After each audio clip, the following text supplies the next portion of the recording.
Hello, hello, hello. Welcome to another fantastic episode of Anarchy Among Friend. There's only two of us. Roundtable discussion. Before the two of us get started, let me remind you that we are covered by the BitCot no government license, which allows for the reuse and modification of this podcast by anyone and everyone except for governments and the bludgies thereof.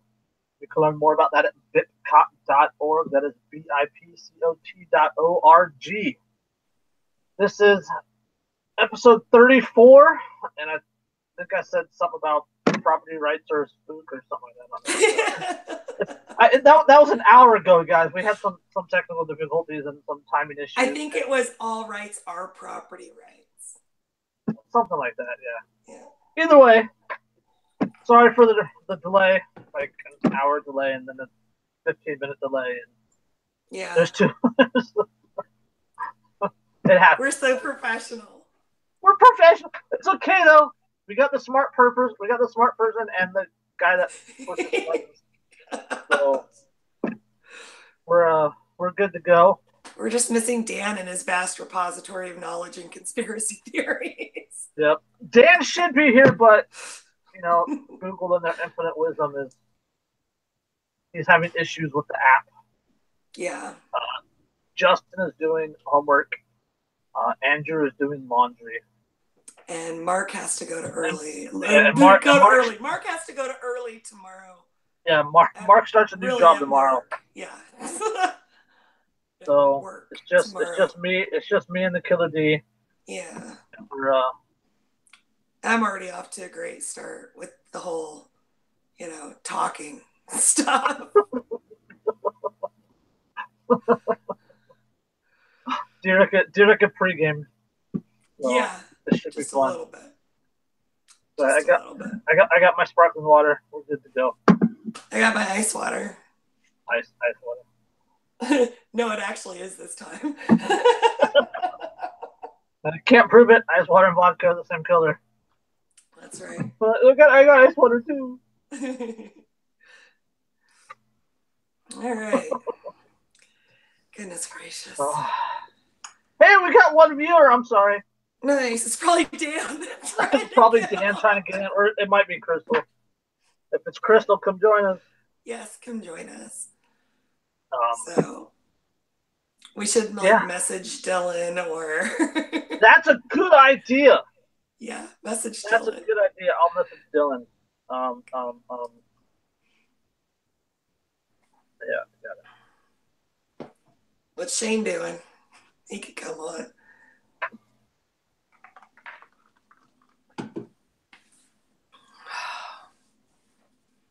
Jeez. Yep, we're professional. Everybody's so busy tonight. See, and I'm going to tell you guys, they're going to watch this later. I'm going to tell you guys, I'm very disappointed because I put off a second episode of Vikings tonight to be here on time. And no, you guys couldn't even be bothered to show up. So unprofessional. Dan said what? Dan said, my friend said the show is on, Dan said he's still getting booted, and my friend said the show is on standby too. Is it? No, it's live. It's showing the live icon on my screen. It's live. I mean, so. Yeah. Yeah, I mean, it's live. We don't have that much lag, do we? That would be crazy. No, 2 viewers. Huh. Okay. So. Well, Dan and his friend. I don't know. This is like the Bermuda Triangle podcast. Yeah. If this is like, or what's the other one? If it can go wrong, it will go wrong. Murphy's Law. Murphy's Law. Yep. Yeah, anything that can go wrong will. Yeah, this is the Murphy's Law podcast. Yeah, tonight is, I guess. All one viewer. Yeah, the throwdown about that episode of Vikings put bad juju on the show for the whole night. That's what it is. That's what it is. That is, like, it was bad timing on my part because, like, usually like I'll message you guys the day before and be like, hey, we're confirm the time we're getting together Right. and confirm who's going to be here, and like I didn't do it but like an hour before. Yeah. Before we were originally going to start it at 5 p.m. Pacific. Right. So, yeah. Right. Yeah, and then I totally didn't plan right tonight. I really didn't. So. Yep. And we started early for Justin, and it threw the whole damn thing off, Justin. It's all your fault. It's all his fault. The butterfly effect of bad podcasting. Yeah. Well, it happened because we started early for him, and then he wasn't even there. Yeah, and then he didn't show up until like the time that we normally start. Yep. He's got us all fucked up. All your fault, Justin. All his fault. So what's in the news this week, Jason? Like I have a bunch saved like I always do, but yeah. Like the only one that really, like, I only have two that really matter to me, and one of them is your buddy Michael Bloomberg. Love that guy. He's really fun, right? Yeah. Bloomberg says that poor people paying proportionately more money in taxes is a good thing because that's one of the ways to influence people to do what's in their best interest. This motherfucker. Could you get any more fucking elitist than that? Just like, holy shit. Yeah. Former mayor of New York City, Michael Bloomberg, said he supports regressive taxes, meaning taxes that end up costing poor people proportionally more money than their more well-off counterparts as a means of control. Quote, right. Taxes are one of the ways you influence people to do what's in their best interest, where they might not expect it, he said. Quote, so if you want to get kids to stop smoking, raise cigarette taxes. And the more you raise them, the less you smoke. Right? Okay. Well, Bloomberg said the comments during an interview with Christine Lagarde, the managing director of the International Monetary Fund. Oh, that was God. Live April 19th in Washington, D.C. Yeah. Okay, wait. Here, listen. The billionaire and philanthropist admitted that sometimes taxes take a proportionally greater amount from those with lower incomes, especially in the case of taxes that are imposed as a means of control. Quote, some people say, well, taxes are regressive, he said, referring to taxes that effectively take a large percentage out of the wallets of those who make less money. In this case, yes, they are. That's the good thing about them, because the problem is in people who don't have a lot of money. Oh my God. The problem they're going to steal from you. They're going to steal from you because you're poor and you have habits that they don't like. The problem is in people that don't have a lot of money. Oh, so steal more of their fucking money. Good idea. Jesus. He went on, quote, and so higher taxes should have a bigger impact on the behavior and how they deal with themselves. So I listened to people saying, oh, we don't want to tax the poor. Well, we want the poor to live longer so they can get an education and enjoy life. And that's why you do exactly what a lot of people say you don't want to do. Jesus. I mean, could he be more fucking insulting to low-income people than what he fucking said, saying, I have to steal from you for your own good because you're a child who doesn't know how to manage your own life, and I have to make you do what's good for you. Who the fuck do you think you are? What gives you that right?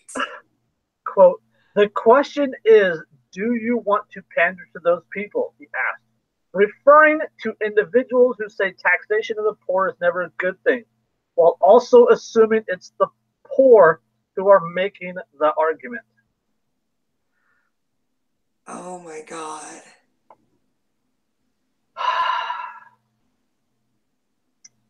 Yeah. Oh my God. Wait.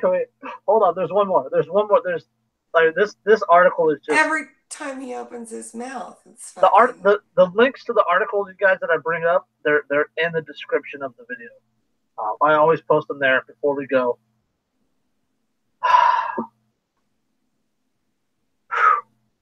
We have a lot. Okay, this is a quote. This is a quote from him.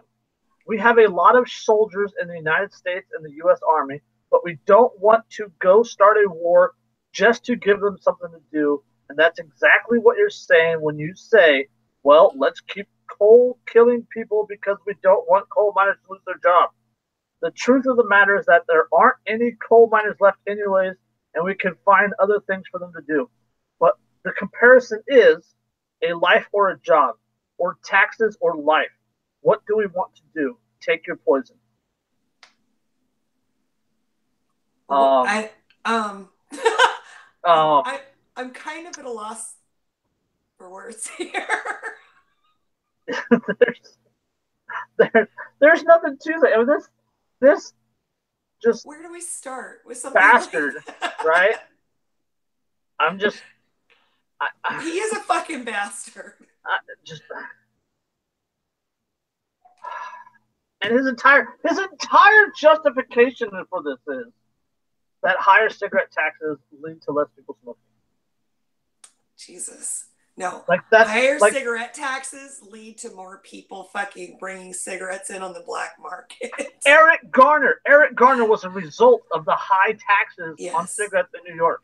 I was just talking about that case on Twitter today. Some guy was like, "Oh, prove that any cop has, gotten away with choking someone to death just because they were a cop." And I was like, hello? Like, the reason we mentioned choking people to death was because of Eric Garner. So that's obviously the case we're talking about. He's like, oh, you have a case. Okay, well, then prove that the cop didn't get punished. I was like, wait. He didn't get punished. I was like, do you remember the fucking riots when the cop wasn't fucking indicted? Like, holy shit. Taxes are one of the ways you influence people to do what's in their own.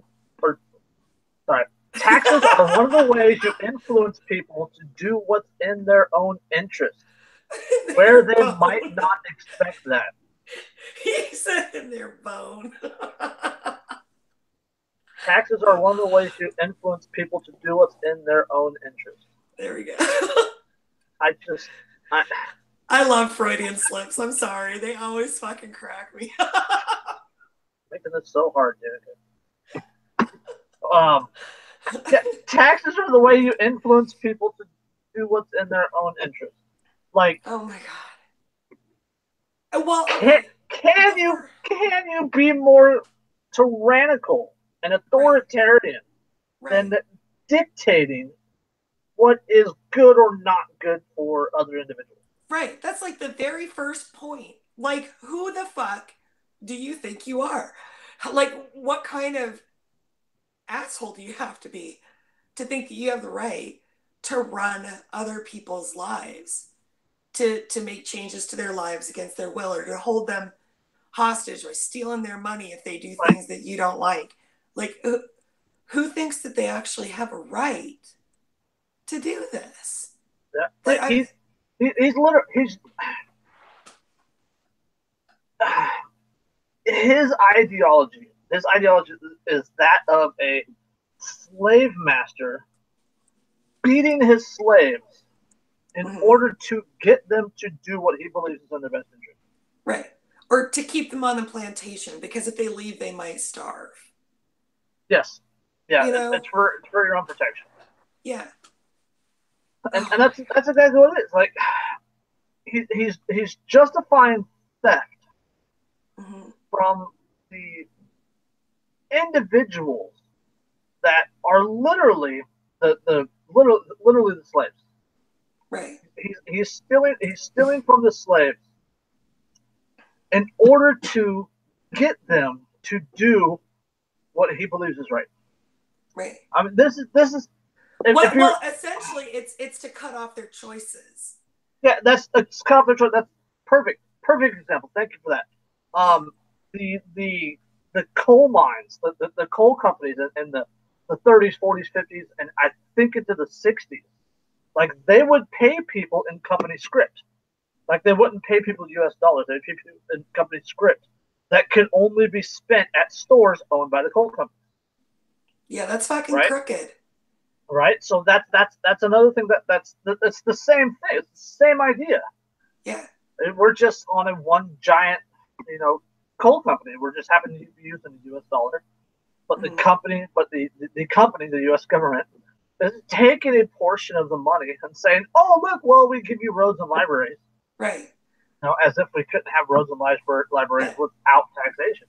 And also, we're going to tell you that there's a whole bunch of shit you can't spend this money on. A whole bunch of shit that you're not allowed to have. Yes, that's what we're going to price you.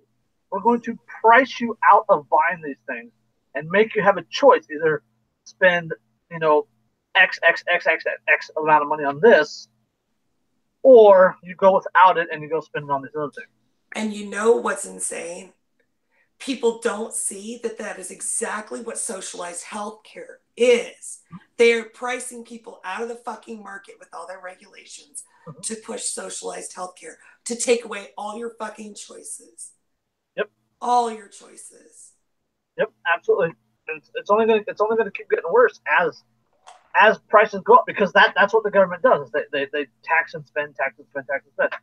They tax you X, and then they spend Y, and then they got to tax you Z to make up for it, and then they spend A, and then they tax you B. And then on the backside, they're inflating the regular market price of these things as well, with taxes and taxes and regulations and import fees, and now tariffs. Thank you, Mr. Trump. Yeah, and all these other things, and it's just. And it's only and as companies start to go out of business and as jobs are lost because of these taxes and regulations, that's going to drive up the prices even more because of supply and demand. Right. Exactly. So, and then you're going to start having artificial monopolies, and it's just government meddling in markets is a fucking vicious cycle. Yes. And it just gets worse and worse and worse until you're the fucking Weimar Republic and you're using a wheelbarrow full of $1,000 notes to buy a loaf of bread. In Weimar Republic, after the collapse in Germany, it was cheaper. It was cheaper to burn the notes than it was to buy firewood with it. Yeah. Yeah. Like they would literally they would. It was cheaper to burn the notes than it would have been to burn like paper. Like reams of paper, the same weight as the notes. It was literally worth less than the paper it was fucking printed on. They would pay people cash in wheelbarrows at lunchtime so that they could take the money to their wives, so the wives could go get groceries. Go stand in line. Because between lunch and when they got off, the inflation rate would change because that's how much they were devaluing currency. Yep. But that government was doing that openly and deliberately. Okay. Like our government still claims that inflation is just a market force and they have nothing to do with it. Natural. It's natural inflation because it has nothing to do with the U.S. printing there's no way in hell $85 billion a month. Yeah, no. There's no way in hell that it's fucking natural. Like shit that cost $20 when I was a kid now costs $60. That's fucking unbelievable. Let's look that up. Let's look up the inflation calculator. So, no. But like the Weimar Republic was doing it openly. And like they did it to fucking pay off their war debt. You know, the debts that were imposed on Germany after World War I for their culpability. You know, what you were born in 80? Yeah. We were both born in 80. Yeah. The amount of money. We'll do $1,000 in 1980, fiscal year 2018.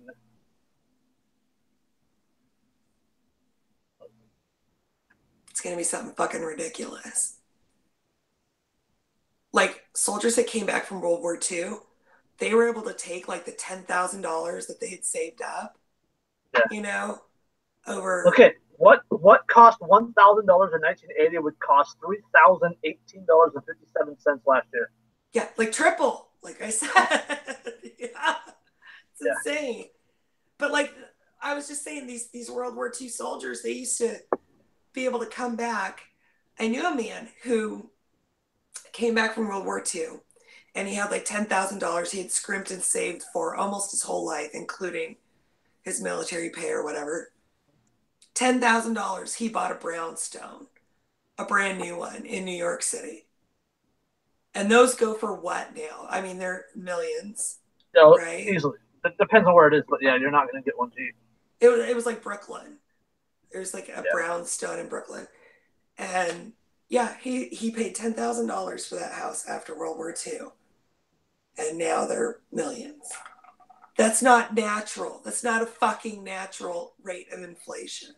No, and that's just like at the number I mentioned earlier was like 85 billion. I think it's gone down from that. I think it's like 55 billion now per month is what the U.S. Mint is printing, and that's not including what the Fed Reserve is issuing in ones and zeros, and through computers. And you have to ask yourself, how would they even know what a natural rate of inflation is on fiat currency? Because until like 1913, the currency of the U.S. was backed by gold.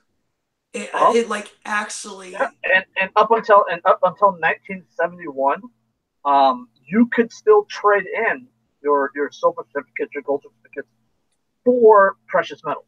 Actual precious metals. Yeah, and Nixon took us off that. So we haven't had a gold-backed currency since 1913. Right. But you can't get gold and silver now for your currency. Like I have. There used to still be the gold-backed currency in circulation, is what you're saying. Like gold and silver. Like I have silver. I have a couple silver certificates. But they're all that they are is mementos now. You can't trade them in for precious metals. Right. And now I have like those 1 troy ounce silver coins. You know, my dad used to make us Christmas ornaments every year, and he put one of those 1 troy ounce of silver coins in our. There's a 1957 silver certificate. Nice. That is worth exactly $1 right now. Yeah. Because you can't trade it in for silver, it would just be a $1 bill. Jeez. God. And that would have been worth. Here you go. Here. This is a 1946 quarter. It is 90% silver. So silver right now, I think it's like $17 an ounce. So this is worth about $4. Mm-hmm. Silver, paper. Right. Worthless. has some value. Right. Yeah.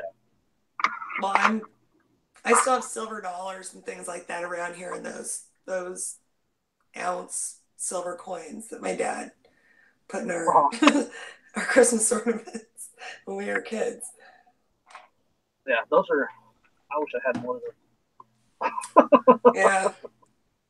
I don't know. I thought about precious metals, but really, I would rather just have like a shit ton of long-term storage food, and I'd rather have stuff that people would want to barter with when the zombie apocalypse happens. Like, I had thought about dedicating one shelf to just cartons of cigarettes, not my brand that I smoke, so I wouldn't want to. You have to don't get cartons of cigarettes. What you do is you get the loose tobacco that's still in the packages.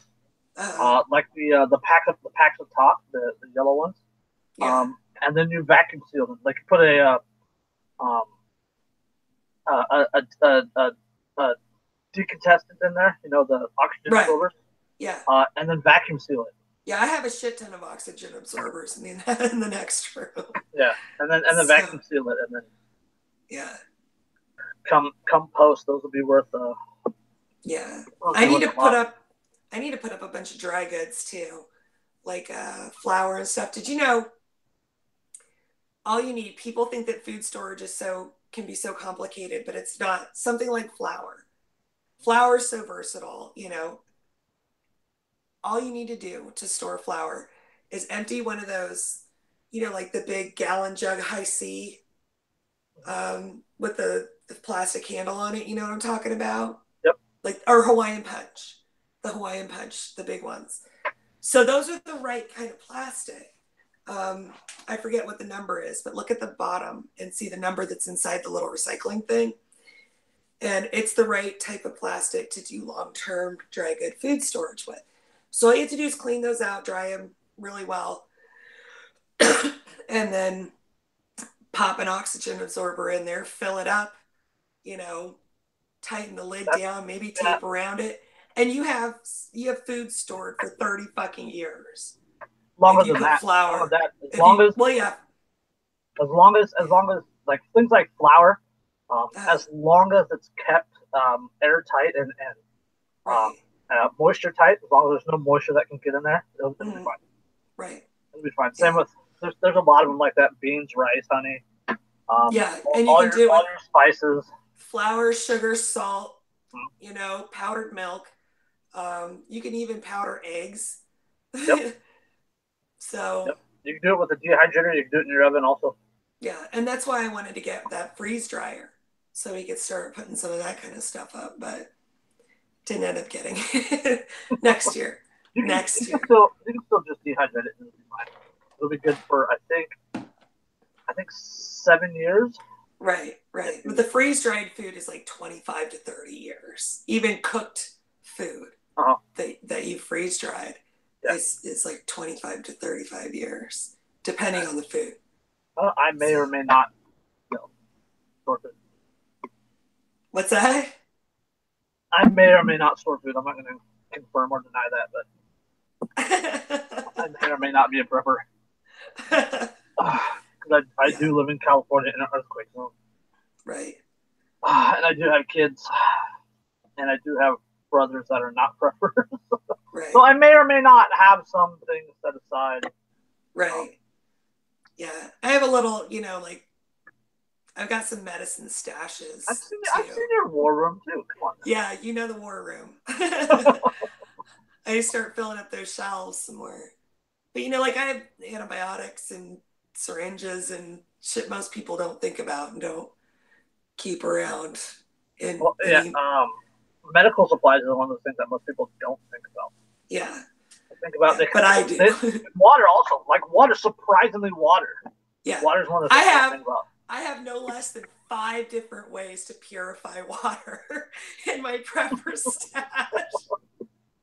They think about straws, food. water purification tablets. Like I've got all these different drops and all kinds of shit. You can use medicinal iodine. What's that? You can use medicinal iodine to pure water. Yeah. I have jugs of bleach. iodine. Bleach. Yeah. You can even use chlorine. Right. Tastes like shit, but it'll be potable. Right. Yeah. And then there's also, boiling, things like that. Right. But I like the idea of having like, thousands of toothbrushes in a fucking Rubbermaid bin somewhere for when everybody forgets to stockpile toothbrushes. And I have something nobody else has. Yep. Emergency dental. That'll be Yeah, brush your teeth or lose the tooth. I mean, those are your only options. There's no dentist. Yeah. So, all right, I had something that I told Mickey I would bring up. He wanted to know like how we deal with shills and infiltrators, and he wanted us to start a conversation about that. I was hoping there'd be more people. Dan especially, I was hoping would be here. Yeah. Jeremy Hangiller, actually, we did an episode that kind of hit on this a couple weeks ago for his show Abolitionist Abstraction. I got lazy mouth, still a little buzz. And we talked about that, about how the anarcho community tends to attract people that are narcissistic and egotist and have high overly indulgent self-esteem and all this other right. stuff. And one of the easiest ways that we can deal with this is, first of all, voluntary association. Voluntary, like you don't necessarily have to run someone out of the community, right? You don't have to publicly shame them or nothing like that. If somebody does something or says something or acts a certain way or whatever else that you and just rubs you the wrong way or whatever, just don't associate with them. Don't associate with them, right? Disassociate. Yeah. It's a fantastic idea, right? And if it's Facebook, just fucking block them. Right. Jesus Christ. God, you know what? People so and so said something mean. Well, then fucking block them. Quit being a fucking bitch about it. God damn it. And I'm not saying I haven't made posts from time to time. I just did one the other day of someone who was being an asshole, but that's because they did it publicly and I felt wronged. But at any rate, that's not just like, people don't fucking appreciate the block feature on Facebook enough. Like it's also on Twitter, it's also on Instagram, right. It's also on MeWe, it's on Snapchat. They all have the ability to block. Right. Don't you wish you had that ability in real life? IRL. Don't you wish you could block people? Like, why are you taking it for granted on social media? I totally wish I could block people in real life. Like, you have the tool. Like my biological mother. Fuck that bitch. Oh, that lady needs a real life block. She's something else. Like, trip over. Yeah. But yeah, voluntary association. Voluntary association is an absolutely fantastic idea that says you do not have to associate with the people that you disagree with. Right? The entire point of anarchism is to live your life your way. Right. And these same people that tend to get blocked a lot, they're the ones that will go around accusing people of creating echo chambers by disassociate. Well, so the fuck what? I mean, maybe I just get tired of arguing with people. Maybe I just want to associate with like-minded people for a few months. Holy shit. What's wrong with that? The same people that bitch about echo chambers will also bitch about people wanting to live with other people. Yeah. I'm not like attacking people. I'm not attacking any specific. Right. Yeah, I'm not groups. Thinking no specific name is like popping into my head right now. Yeah, but it's just a trend. The same people that bitch about echo chambers are the same people that fail to utilize disassociation. Yeah. Right? And these are also the same people. These are also the same people that will publicly shame people. Mm-hmm. They will post erroneous screenshots or like one comment out of an entire thread. Mm-hmm. They'll make videos about people. They'll make passive aggressive posts about people. They'll make fake accounts to troll the person that they disagree with. That one's the weirdest to me. Like, what the fuck? How? Why wouldn't you just let them walk away from you? Holy shit. Yes. They don't want to associate with you. Leave them the fuck alone. God. They did their part. Now do yours. If someone has a belief that is counter to mine, it doesn't affect them in any way. It absolutely does not affect them in any way because ideas can't hurt. Only individuals act. Ideas cannot attack you. And I'm friends with so many people who think I'm fucking nuts politically, quite frankly. Absolutely. You know, I have some anarcho-communists on my friends list. Yeah. I have people that are primitivist, technologists. I have people that are ANCAPs. I have people that are individualists. I have people that are not anarcho at all. Like I have I was gonna say neoconservatives. I have cops, I have military, I have feds, I've got fucking like all kinds of people that we couldn't be more different philosophically. But we all respect each other's right to our own opinions, and we understand that personal attacks is kind of like where you draw the line. Like, attack my ideas, be passionate, use cuss words, I don't fucking care. But once you start being a dick to me personally, like, I have every right to disassociate with you at that point. I fucking will. So that's why the people who are left on my friends list that I don't agree with at all, they're there because we have this mutual respect about not being fucking dicks to each other. You know what I mean? No, like I made a I mean, it's weird how that works. Like, if you're not dicks to each other. I made a post on Memorial Day about how anarchism is peaceful and it should be touted in that manner. Right? Mm-hmm. There's 365 days in the year. Calling people welfare whores and celebrating dead cops and celebrating dead soldiers on Memorial Day isn't a good idea because it closes people's minds. Right? A person that feels emotionally attacked is not going to listen to anything you have to say.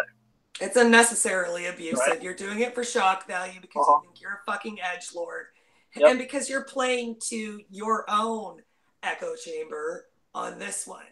Yep. Right? Yep. But there are 365 days in the year. You pick the day of their remembrance of their dead. Right. To attack their dead because you disagree with them.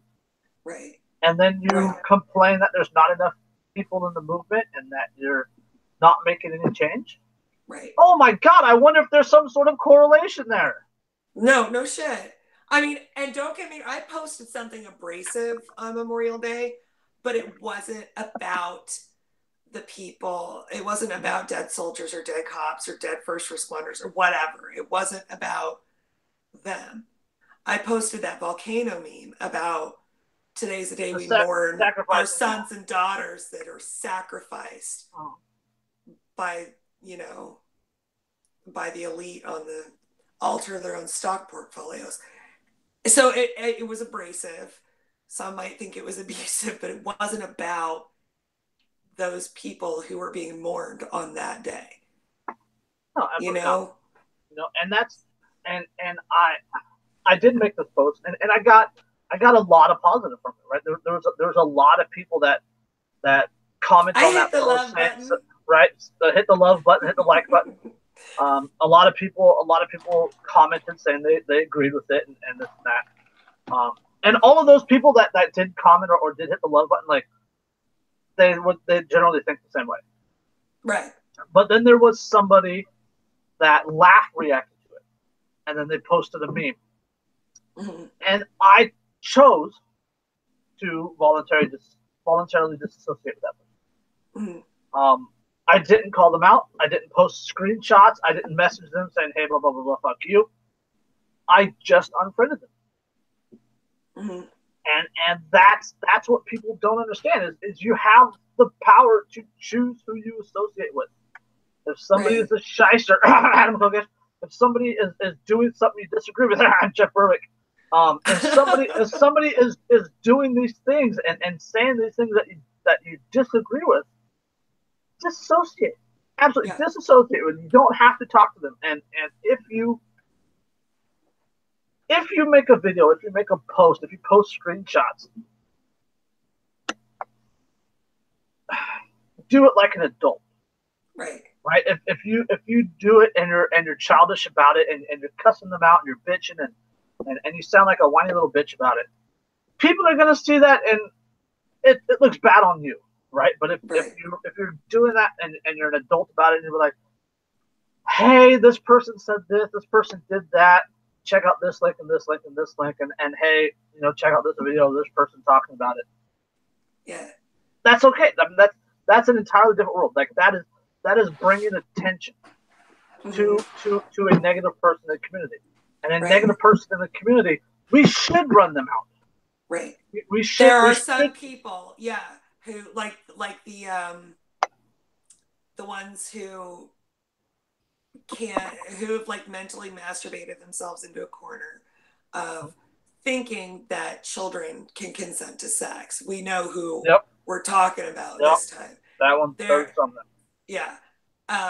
So clearly someone who doesn't know anything about children. But, you know, there are times when somebody says something that's so holy shit fucked up that you know people would want to know about it, but it's not, you don't have to, like, because of a personal disagreement between the two of you, call that person out and start spreading rumors about them, and you know, that's a different thing.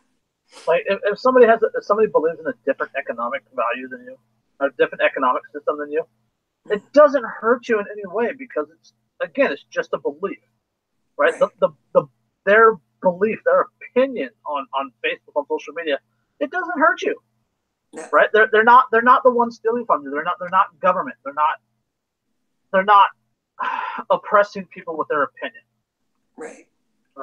That's different than someone that believes in pedophilia or someone that runs a fraud, or someone that is a shyster, things like that. Like, having a difference of opinion doesn't hurt you, right? Whereas a person that has a negative cloud around them because of the things they do and the things they say, and the negative attention that they draw because of it, right? That is worth disassociating with. That is worth you know that somebody in this circle is a user, and you see them moving from victim to victim. I mean, there's nothing wrong with warning people. Which is basically the entire premise of what Jeremy and I talked about. The entire point of the entire conversation was because individuals were doing that. Yes, I know. And you know who we were talking about. Yes. But we're not going to bring their names up here. What is the word I'm looking for? It's right on the tip of my tongue. It's one of those things that is touted a lot in the anarchy community as in dealing with people that do the sort of things that we were talking about. It's disassociation on the big level on everybody. Everybody disassociating with that person. Oh, right. That's the Amish use it. The Amish call it shunning. Right. That's not the word I'm looking for, though. Yeah. Ostracization. Ostracization. Yes. Ostracizing. Yes. That is one of the greatest tools that we in the quote anarcho community have in dealing with these individuals.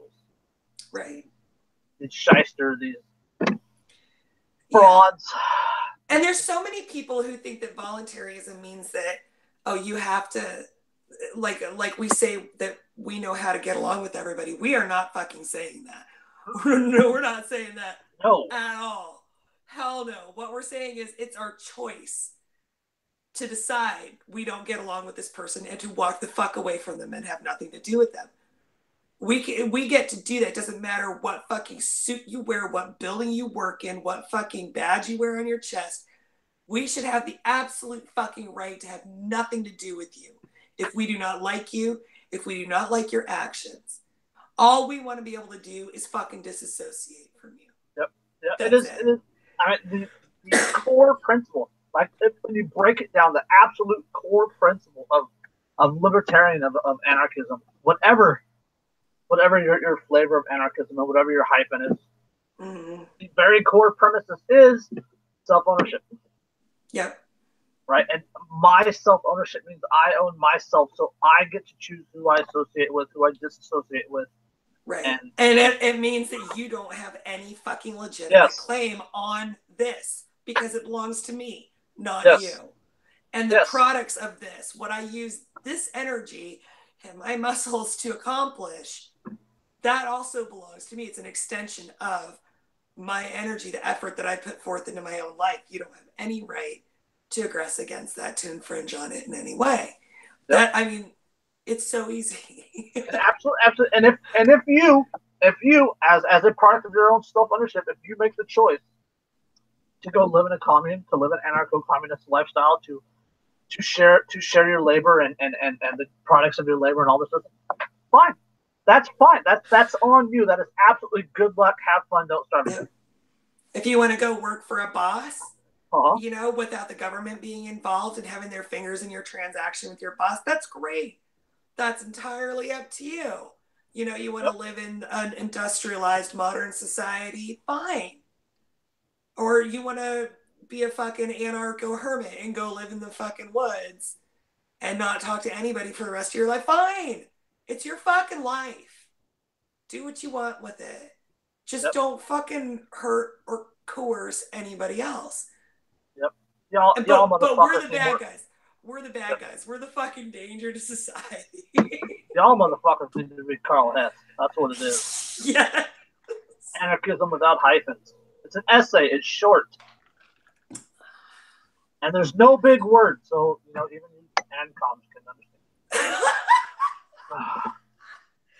Now, look, you have a right to do it. We think you're fucking stupid and you're going to starve to death, but you have every right to try. And you do. You have every right to. And there are successful communes. There absolutely are successful communes on the small scale. Every single co-op is a commune. Right. But they also do depend on the capitalist market. Yes, they absolutely do depend on the capitalist market. So it's not as pure as people want it to be. No, it's and these ANCAPs and these ANCOMs arguing over economic systems. Y'all are fools, because a post government, a stateless society would be neither pure capitalist or pure communism. It would be a panarchy. Yes. It would be a little bit of all of them. Yeah. Yeah. So, there would be as many different flavors of anarchy as there are human beings on this fucking planet. Yep. Everybody has their own life and wants to live it their own way. Yep. That's anarchy. That is the premise of self-ownership, freedom of choice. Yep. All right, let's move on to something even stupider. Okay. All right. What you got? New Jersey Governor Murphy reinstates statewide Obamacare individual mandate. Jesus. New Jersey that worked out so well. Oh, there was another thing about New Jersey that I wanted to talk about too, but we'll finish this first. New Jersey Governor Phil Murphy signed a bill this week that effectively restored the Obamacare individual mandate provisions. Donald Trump signed a federal bill in 2017 repealing the mandate, effective 2019, which requires Americans to purchase health insurance or pay a penalty. Murphy also approved a measure to assist health insurers in funding, quote, high-risk consumers. Okay, blah, blah, blah. Okay, this fucking quote. All right, there's two paragraphs here. This quote, though. State Senator Joe Vitale, Democrat from Middlesex, said a key sponsor of the bill, said the law is, quote, needed to maintain a foundation for the insurance market and to ensure the viability of federal Obamacare law, the paper reported. Well, because the insurance market in New Jersey didn't fucking exist before the individual mandate. But who will build the roads? Who will build the roads? Jesus Christ. Under the new law, New Jersey residents who do not have insurance will face a penalty equal to 2.5% of their income, or $695 per taxpayer, whichever is greater, with a maximum penalty of $2,085. Fucking ouch. Jeez. Yeah. And you know, I'm sure Bloomberg is happy about it. Yeah, right. Make people do what's good for them, because I get to say what's good for them. Yep. Yeah. Yeah. Like, these people not understand why healthcare is so expensive in the first place. No, they don't. They really fucking don't. I can't tell you how many times I've had this. I spent hours, literally hours, explaining this to fucking people, and they still don't fucking get it. It's like there's that one point, that pivotal fucking concept that they can't wrap their stupid minds around. Like, okay, this is the most important thing to remember. Government interference in the market makes the things cost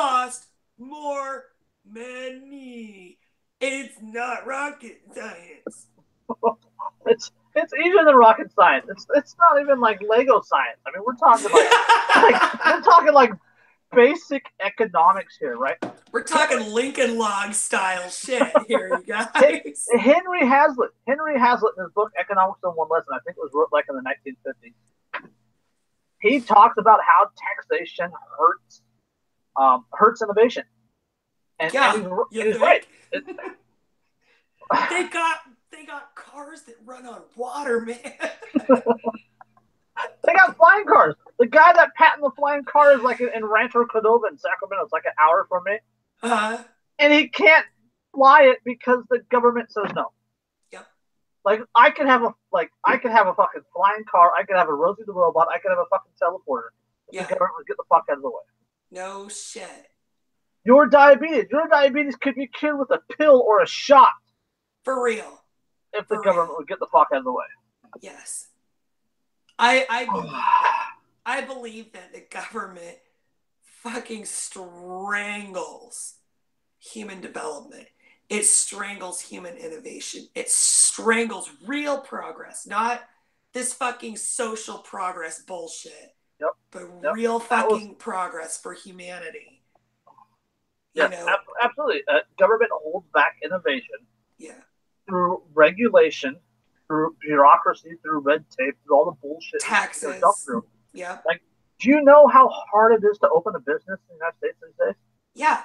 Like, with all the taxes and insurance and the regulations and the zoning laws and the local government and the county government, the state government, the federal government. I was all ready to open a little espresso drive-through here in May County. And I had like my whole business plan and I had the funding, lined up, everything. Holy shit. I was like, I got to a point months and months into planning this where I was just like, fuck this. I have kids. I got shit I gotta, I can't, holy cow, this is too fucking much. I just can't put up with this right now at this point in my life. I seriously, because of all the government fucking regulation and all the shit I had to do to comply with their bullshit, I just fucking turned around and walked away from it. I didn't open that business. That's like 5 or 6 jobs that didn't happen. God, that could have been tiny little county. That could have been like an East Coast, bikini barista. Damn it. I don't know. Have bark in your neck of the woods every single morning. It was supposed to be Javacations, is what it was called. And every drink, there's a whole menu of drinks that are named after famous vacation destinations. Wow, that would have been cool. Yeah, and I'm really good at making espresso and pastries, and but whatever. It didn't fucking happen because it was too much bullshit, and I have a family I wasn't seeing. I wonder what the New Jersey would taste like. No, Tarani doesn't make an armpit flavor syrup. Here's a dirty diaper with some coffee. Oh. So, okay, were we done with that one, or was there more that you wanted to read from that? Government interference in the marketplace makes shit expensive because of all the things that the government does. Look at health insurance, or not health insurance. Look at college tuition. Yeah. College. It did not get expensive until the government started guaranteeing student loans. Now, in the 70s, kids could work all summer and earn enough money to pay their tuition and their room and board and all of that and books for the next year of college. It was possible to work your way through college on a full-time summer job. Yep. And with no fucking student loan debt after you got out. It's not the colleges that got greedy and, well, I mean, it is to some extent, but that happens because it's encouraged by and fostered by government. There was government subsidies, and there was an article.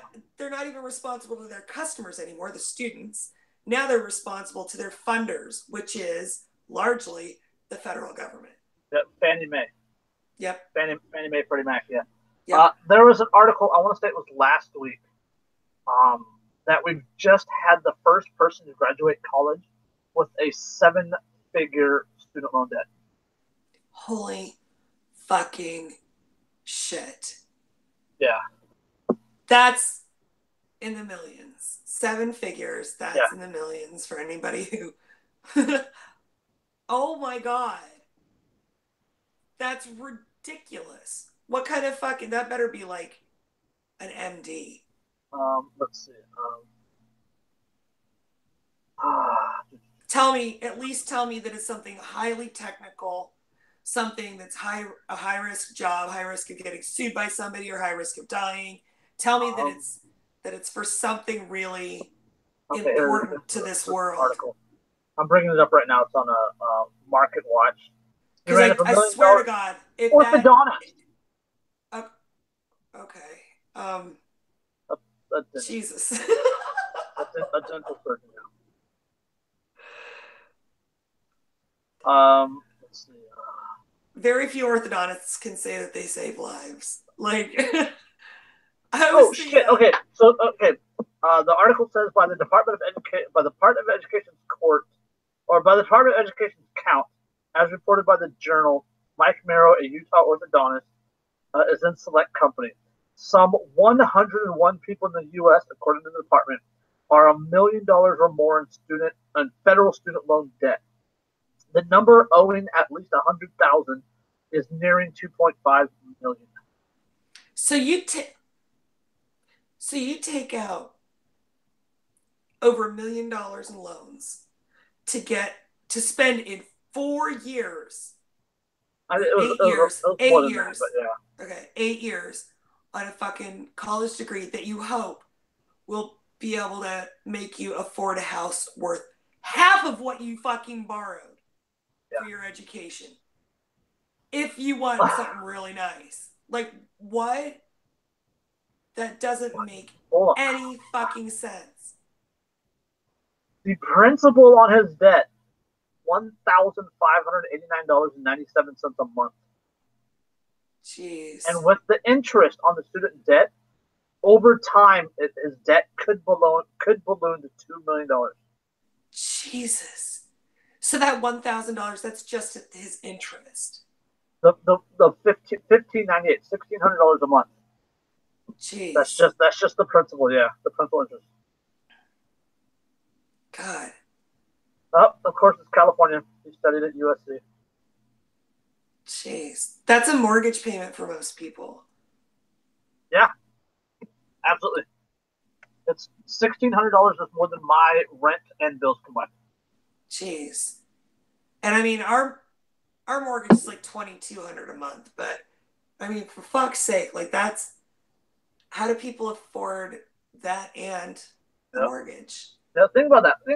The one person listening right now, he had $1 million in student debt. How much do you think the college cost? Yeah, like the college. Look at the rise in student loan debt since the 1970s. And it is directly proportioned to the rise in college cost in that time, right? This is inflation. But it's not just tuition. There's no way inflation could double and triple in that amount of time. Yeah. So it's inflation, but also people aren't just using loans for tuition anymore. They're using it for living expenses. They're using it for food. Food, rent, gas. Like, it's a living. Yeah, it's a living. Yeah, they're using it as a living. They're using it like it's fucking income.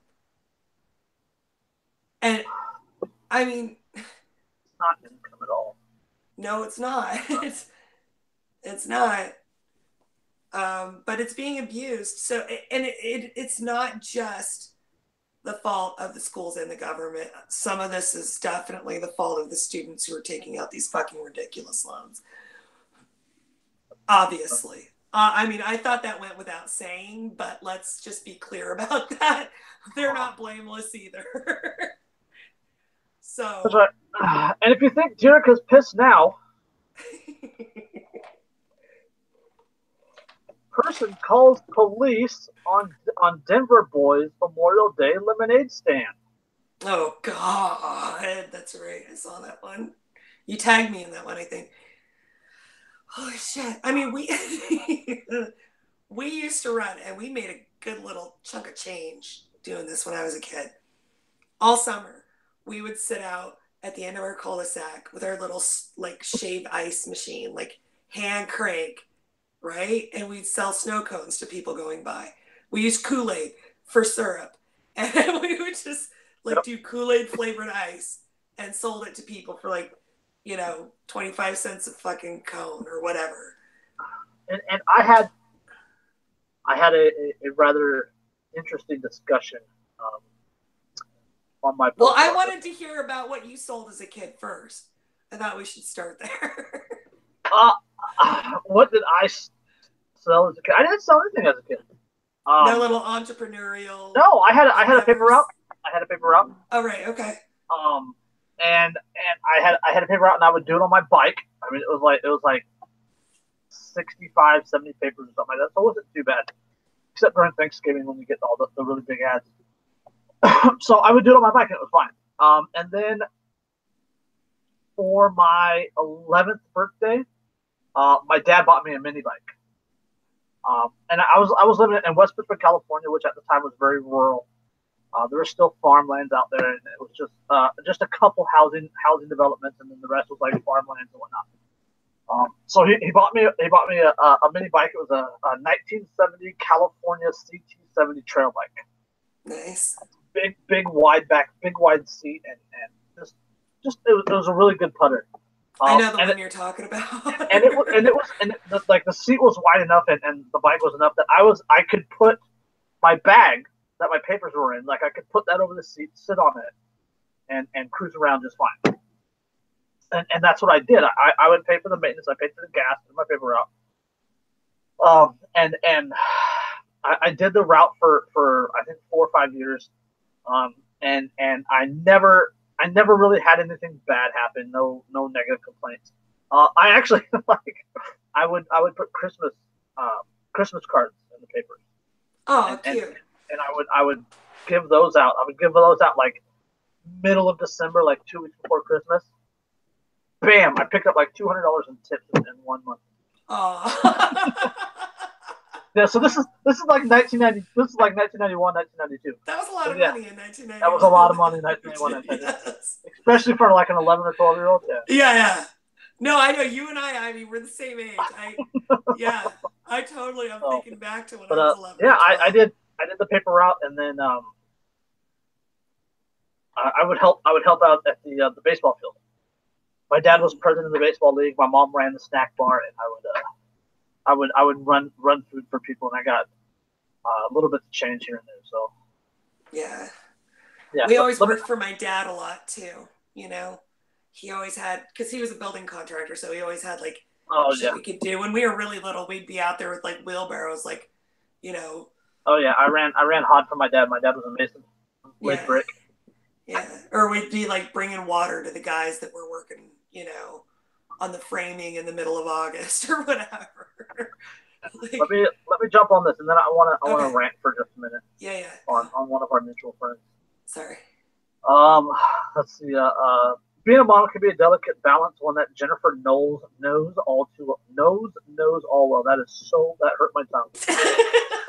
Being a mom could be a delicate balance, one that Jennifer knows all too well. She earned her PhD while raising three rambunctious boys with her husband. The balance knows, and the parents all over the world is facing as love and some. God damn it! I can't talk. It's her name, and they put nose right after it every time. The balance Knowles and parents all over the world face is loving and supporting their kids while teaching them about things like responsibility to lay the foundation for their futures. That's exactly what Knowles was trying to do this Memorial Day weekend in her Stapleton neighborhood. Quote, "We have never had a lemonade stand, and the boys thought Memorial Day weekend is going to be a great weather, so why not have a lemonade stand across the street in the park?" It's a great idea. Right? Absolutely fantastic idea. Like many, Knowles made and sold lemonade during the summer as a kid. She appreciates all the life lessons that comes along with the idea. Yeah, and it's so much better than kids sitting inside playing fucking Xbox Live all goddamn day on a gorgeous fucking day.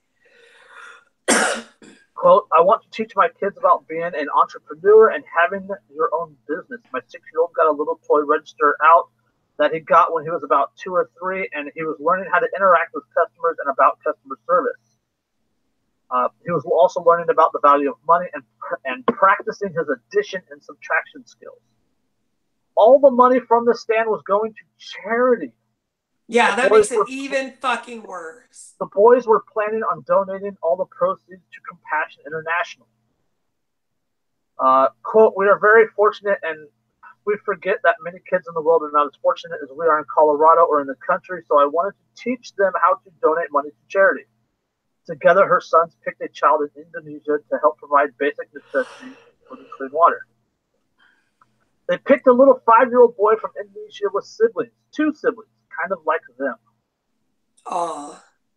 For a while, things were going well with their lemonade stand, which they set up in the park right across the street from the houses near an outdoor art show. Quote, they got a lot of people coming and praising the boys and telling them that they were doing a great job. That was so good for my boys to hear and for them to interact with people they've never met before in a business way. But a half hour into the business venture, police arrived. Of course. Quote, the police officers came over and they said that because my boys and I did not have permits for a lemonade stand, they shut us down and we had to stop immediately. Quote, my boys were crushed. They were devastated. And I can't believe what happened. I remember as a child, I always had a lemonade stand and never had to worry about being shut down by police officers. I mean, that's unheard of. Yeah. It was a scary experience for the kids and something that Knowles says shouldn't have happened. Well, my 6-year-old, he saw the police officers came running and he ran and hid. My 4-year-old came over and was looking at the police officers and heard what he was saying. He started to frown and then he started to cry, and it made me want to cry because he was so upset. Knowles said someone nearby art show called police on her sons and complained. Jesus. Okay. So you can't let those kids get their freedom everywhere because that's disgusting. And you need to make sure that they learn at an early age that all things are through the state. You can do all things but through the state. Just like religion. All things are through me. That's the state. Yes. Make sure you teach your kids that young. Yes. Or they will. Most dangerous superstition in religion and government. Yeah. A fucking grown-up called the cops on 3 little boys for running a fucking lemonade stand. Yes. What is America? What the fuck is wrong with you? Right, and this is what I really wanted to get to, because I made the post on my wall, and one of our mutual friends commented on it. My commentary was not about the person that called the police. My commentary was not about the lemonade stand. My commentary was about the police choosing to enforce this bullshit edict. Yeah. And shut the lemonade stand down. Yeah. And the person commenting on my post took exception to that and blamed it on the caller and actually compared the police to a firearm. Right? Because we don't blame the firearm, we blame the person that pulled the trigger. Oh my god! But the police are persons. That was my response too. Only individuals act. Yeah. Right? Absolutely, only individuals act, and these police officers chose to enforce this bullshit edict and shut this lemonade stand down. Yeah. The police the Nuremberg defense didn't work for the Nazis, and it doesn't work for you assholes. Nope. And I love it. I love it when I get to quote my favorite meme again. Right? I really hate it when people try to justify their immoral and illegal actions by saying, I'm just doing my job. If you don't like it, blame the lawmakers.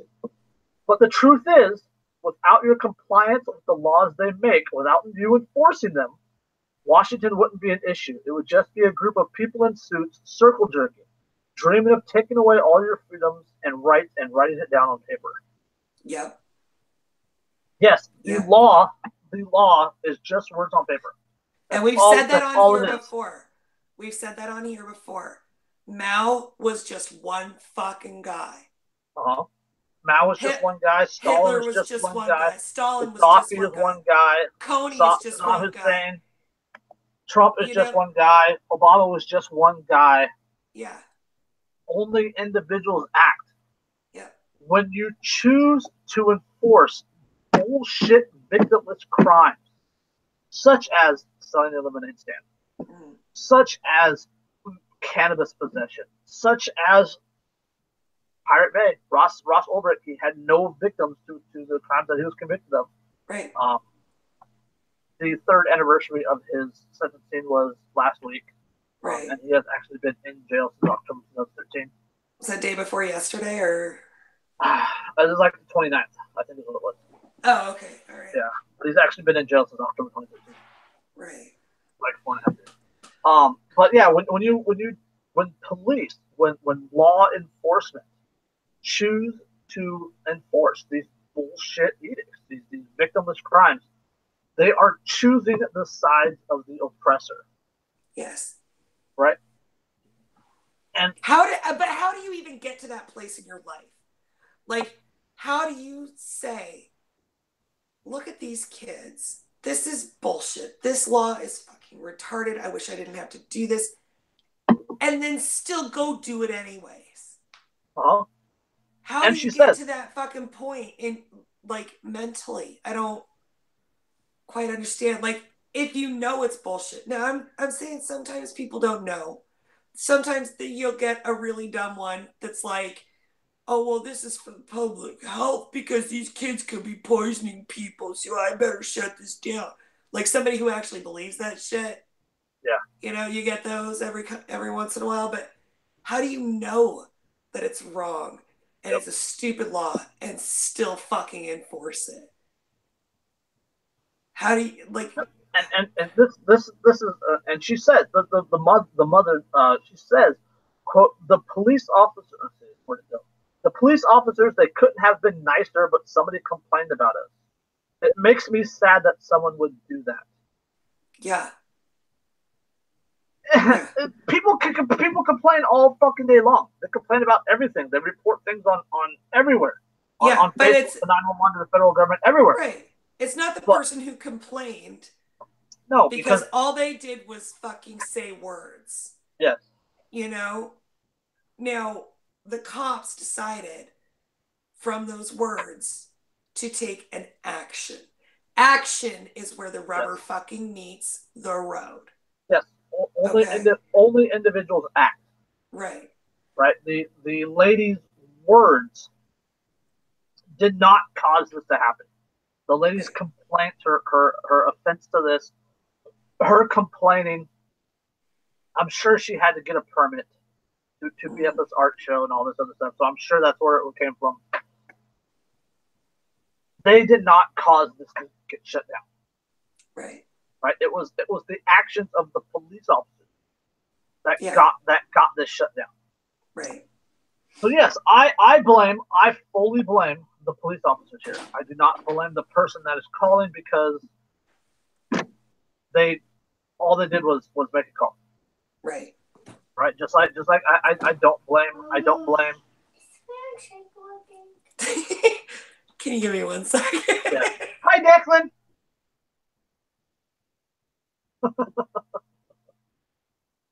Oh, but yes, yeah. Again, only individuals act. This was not the action of thinking individuals. It's not the action of free individuals. This was the action of robots that are not public servants. They are not public servants. They do not protect and serve. It says on the side of the cars now, law enforcement. Right. Right. And the words "to protect and serve," they're in quotation marks. Quotation marks, like like sarcasm. They're fucking laughing at us. Yeah. Like the words "protect" and "serve" are open for debate. Right. Or like that's just some motto they pulled from some old document. It doesn't really fucking mean anything.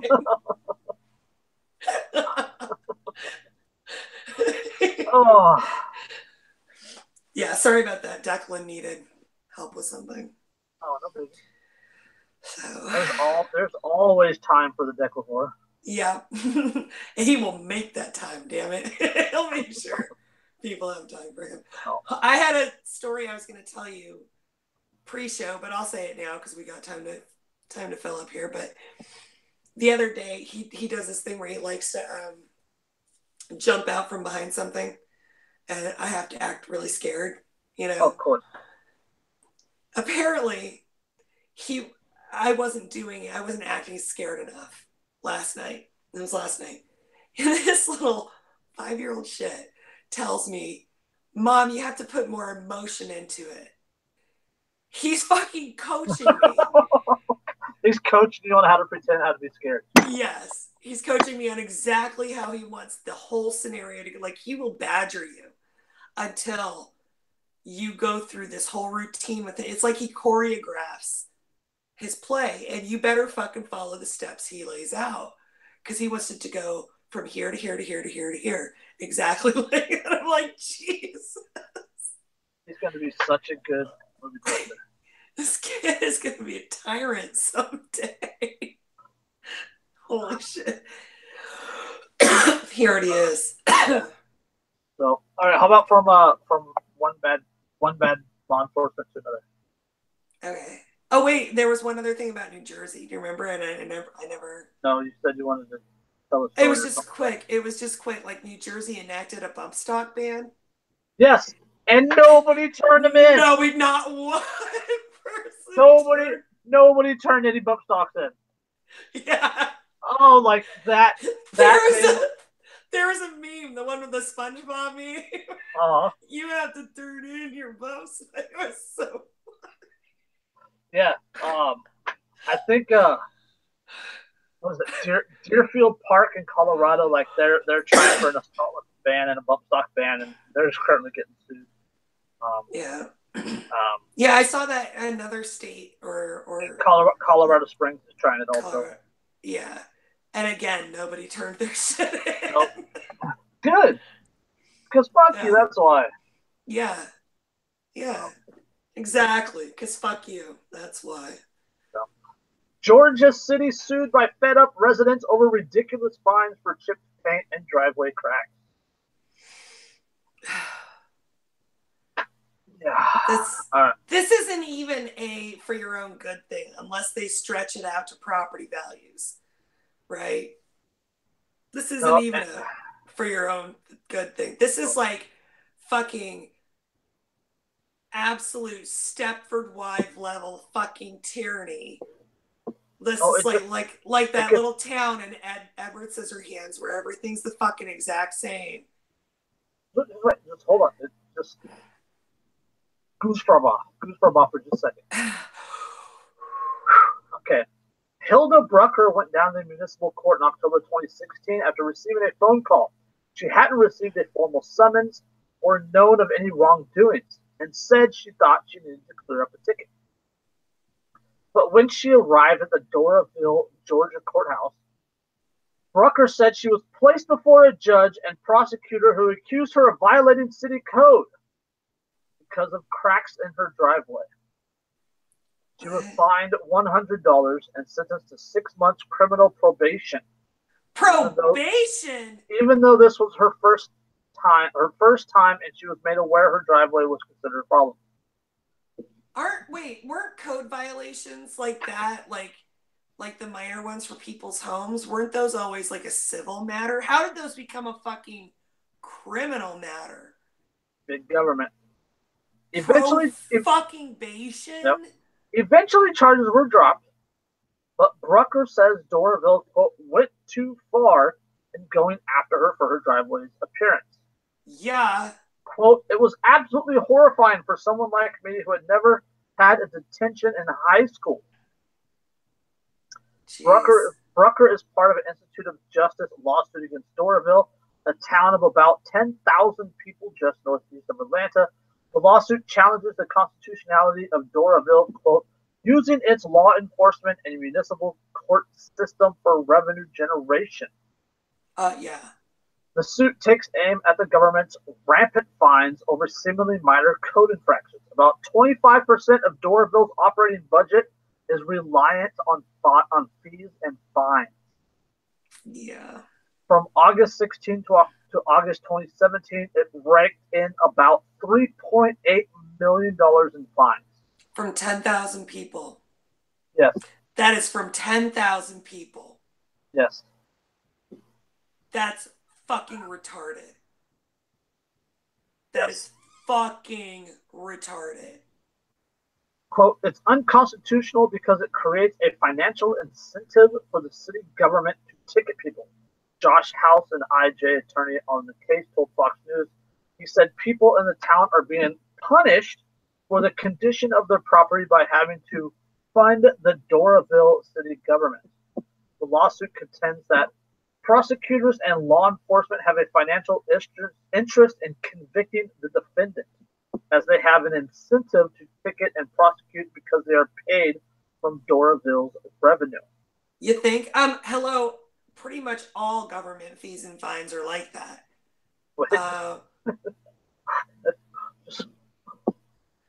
Brucker isn't the only Doraville resident to fall victim to its fees. Jeff Thornton, a neighbor, was fined $1,000 and threatened with an arrest warrant because he had a disorganized pile of wood in his backyard. Oh my God. I just put one of those up on purpose for the local wildlife in the fucking corner of my property. Yes. According to the IG, Thornton told the nonprofit that he used the wood for cooking and building birdhouses. The fines and charges against Thornton were also eventually dropped. But the so he had a scrap lumber pile, essentially. Yes. But the lawsuit says he, quote, lives under the threat of being ticketed again by Doraville code enforcement and law enforcement and convicted by Doraville's municipal court personnel. Look, the fines and the fees are bad enough. But this criminal charge shit, holy fuck. Aside from the residents, drivers passing through Doraville, many on their way to or from Atlanta, have also faced excessive ticketing, according to the IJ. Janice Craig was given a $215 ticket for holding up traffic when she attempted to switch lanes while driving through town. A 2014 Atlanta Journal-Constitution report called Doraville one of the, quote, most aggressive police forces in Georgia when it comes to traffic fines. When it comes to any fines, it sounds like. Yes. When it comes to any fucking minor infraction against the perfect fucking society they're trying to create and that you're standing in the way of. This is the big one. Doraville ranks 6th in the nation for the amount of revenue it brings from fines and fees as proportion of its total revenue. The study also said as of 2012, the median income was $43,311, and more than 30% of its population lived in poverty. Jeez. Yes, that's is and people worry about Trump. Like that's like people bitch about Trump, they bitch about Obama. A local government is oftentimes far more tyrannical than a federal government. Yeah, it's true. State and local governments, between the two, they're the ones that really fucking run your life. You know, I mean, the federal government, we bitch about it. It shouldn't exist. It's a problem. But the federal government, the local government shouldn't exist either. The people that the federal government like most directly fucks with is people from other countries. Like your state and local government directly fuck with you in a way that the federal government really doesn't, because the federal law enforcement, like enforcers, that's like FBI, you know, DEA, shit like that. Like, unless you're seeing those guys, it's your state and local Yep.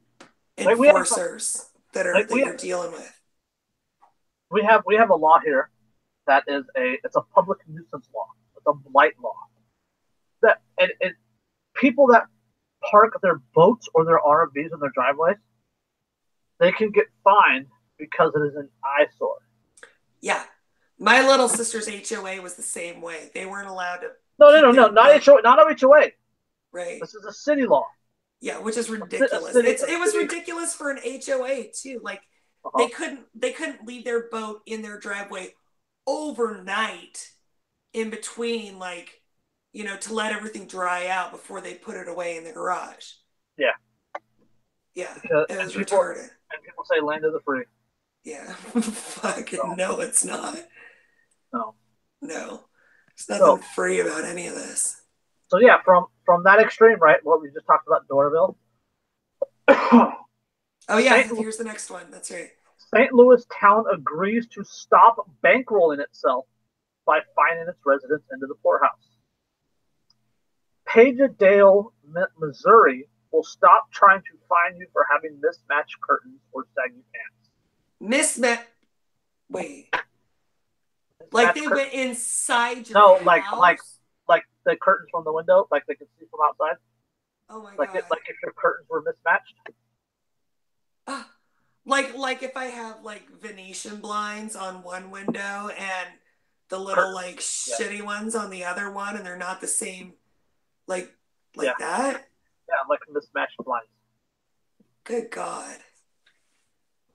A small St. Louis suburb has agreed to stop trying to bankroll its government with a vicious regime of petty fines so excessive that the town has cited more than a third of its population. How magnanimous of them. Oh, we're going to maybe try to stop doing that. Yeah. Again, credit goes to the Institute of Justice, which is helping Doraville, which sued the tiny town of Pagadale, population about 3,300, on behalf of a handful of residents in 2015. Amid the outrage over Michael Brown's death in nearby Ferguson, citizens of the small fiefdoms drew attention to the government's prosperity to bankroll themselves via exorbitant traffic and code enforcement fines. Pagadale was one of those communities. In the course of a single year, it handed out 2,000 code enforcement citations, about twice the number of actual households in the city. It tossed out tickets like confetti for a host of really absurd codes, which banned everything from mismatched curtains to holes in window screens to having your pants below your waist to having a barbecue grill or basketball hoop in your front yard or walking on the left side of a crosswalk. Jesus fucking Christ. The town's budget depended heavily on these fines. In some years, the proceeds made up a quarter of the city's revenue, according to the Institute of Justice. And the code violations got worse once the state cracked down to stop cities from trying to rake in more money from traffic fines. Eventually, 39% of the city's adult population had been fined in some way for some sort of housing violation. Fuck.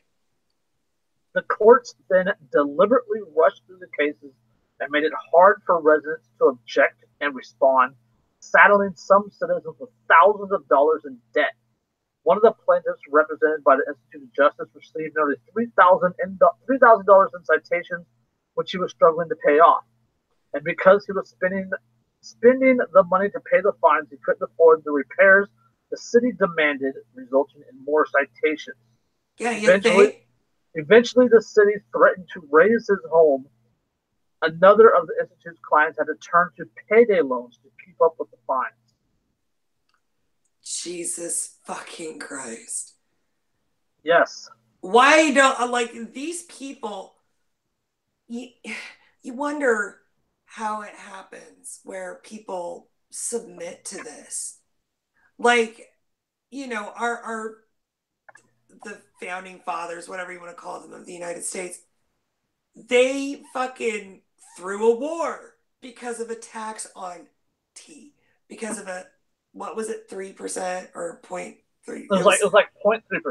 0.3% tax on tea. They fucking killed some motherfuckers over that. Yes, they shot people that were literally law enforcement. They literally shot British law enforcement in the face. Yeah. They shot them, they hung them, they tarred and feathered them. They fucking kicked them out off of their shores, kicked them the fuck out. Because of a 0.3% tax on tea. Wrote one of the best breakup letters in history. That would be the Declaration of Independence. Over these small, minute taxes. Right. And it wasn't that they were upset about the amount of the tax. What people don't understand is they were upset about the principle. They were upset with the tyranny that it represented. Like, people used to fucking, not that they were perfect, not that what they did after that was great or perfect or whatever.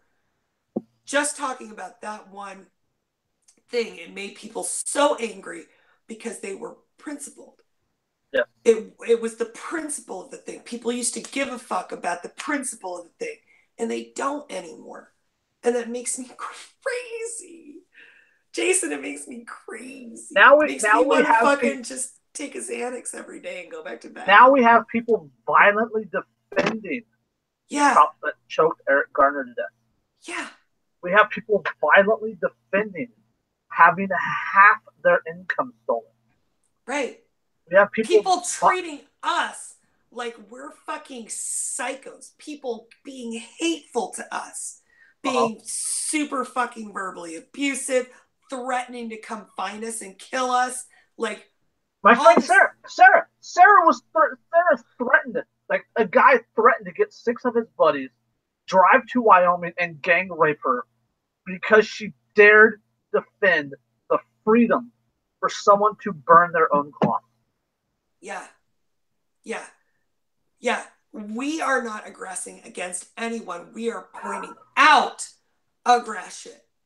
We are saying it's wrong. We are peaceful people. And because of that, the average American fucking hates us. They fear us and they hate us.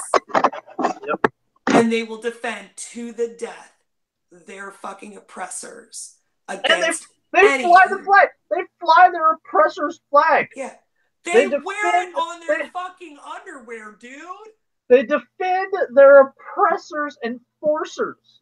Yeah. Like, they cry when a cop gets killed.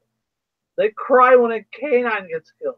To be fair, I'll cry when anybody gets killed. But I do not enforce dead cops. Like, that is not something I endorse. I don't endorse shooting cops, but I endorse adamant self-defense. Right. Yeah. If they've aggressed against you, every individual interaction the last show who aggressed first. The last show we talked about. A no-knock raid over cannabis. Yeah. The cops kick in the door at like 3 o'clock in the morning. A guy does what every single motherfucking human being in this world should do. He grabs his firearm and defends himself. Yep. But because those people just happen to have a badge, he's now sitting in jail for 13 freaking years. He'll come out as a felon. The rest of his life being tracked and monitored. Right. Not only do they have badges, he didn't know that. They know he didn't fucking know that. No, there was a no-knock raid. No-knock raid. They absolutely knew. The judge knew, the jury knew, the cop that got shot knew, all of his fucking buddies knew. This guy did not know they were cops when he pulled that trigger. Everybody fucking knew that. Everybody fucking knew that. Yep. But just because that guy was wearing a piece of fucking pressed tin on his chest, all of a sudden it's a crime where it wouldn't have been a crime if it was anyone else. Yep. If it was anyone else, if it was just some crackheads, some gangbangers, he'd have made national news. They'd been calling him a hero. Yep. The people at the local gun range that have been patting him on the back. Unless it happened in Florida, then he'd still be in prison. or California. Right. California, they'd set up a memorial for the dead gang. Dead gang. I mean, you can't fucking tell me that America doesn't have a caste system. It's just not. It's just not called that. It's absolutely a caste system. There's civilians. There is current law enforcement. In between there are ex-cops and ex-military. Right. There's chattel, and then there's the middleman, right? Like the foreman, right? It keeps us all in line. That's cops, military. Yeah. Oh. Yeah. Go ahead. You were on a roll. That's exactly what they are. They are law enforcement. They are not public servants. The word civil has servants. The word force right in the fucking middle of it. The word force is right in the fucking middle of that word. Yeah, law enforcement. Where do the laws come from? Yeah. I don't write laws. You don't write laws. No. Right? So they're and not, they don't reflect my will at all. Right? So they're not serving us. They're not serving the population, right? Yeah. And I never agreed to abide by them either. Yeah, don't fuck yourself, contract. Yeah. Right? So who writes the laws? Who writes the laws? The politicians. Right? So who are the police defending? Right? Politicians. Who are they working for? They are not working for you. No. They're working for the politicians. They are enforcing the wills and edicts. What kills me is people still think that politicians are representatives of the will of the people. How the fuck does any grown, average IQ human being still think that shit these days? You're just not paying attention, motherfuckers. Yep. You are just not paying attention. Presidents are not elected, they are selected. Yeah. Yeah, and it doesn't even matter if one of them does get elected. Those motherfuckers are liars. Well, okay. They will say anything to get elected. Let's play devil's advocate. Let's play devil's advocate for just a second. Say voting actually matters. Right. Say we could cast a vote and it actually be counted for an individual. Mm-hmm.